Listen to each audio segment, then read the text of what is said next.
Chapter 7 Charlie's Birthday. "Happy birthday!" cried the four old grandparents as Charlie came into their room early the next morning. Charlie smiled nervously and sat down on the edge of the bed.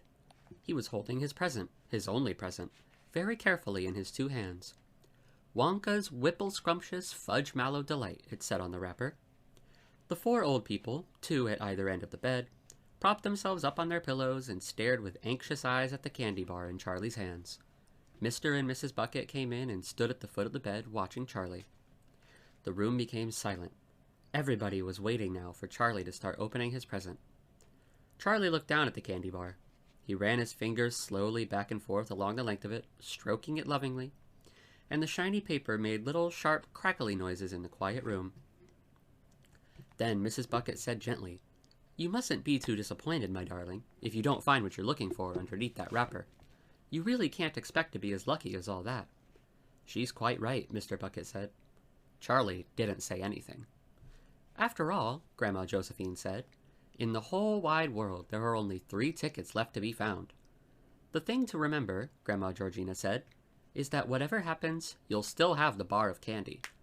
"Wonka's Whipple Scrumptious Fudge Mallow Delight," cried Grandpa George.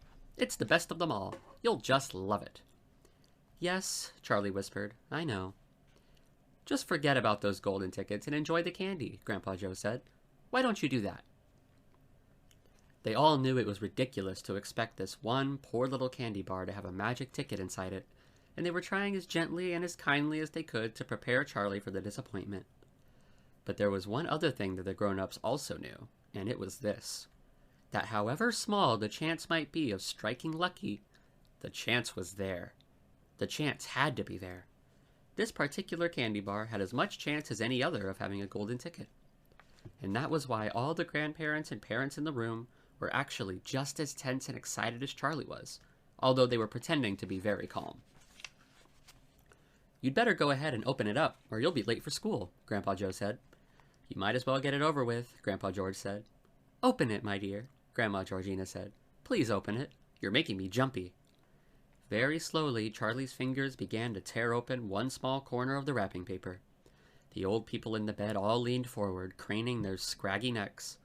Then suddenly, as though he couldn't bear the suspense any longer, Charlie tore the wrapper right down the middle, and onto his lap there fell a light brown, creamy-colored chocolate candy bar. There was no sign of a golden ticket anywhere. "Well, that's that," said Grandpa Joe brightly. "It's just what we expected." Charlie looked up.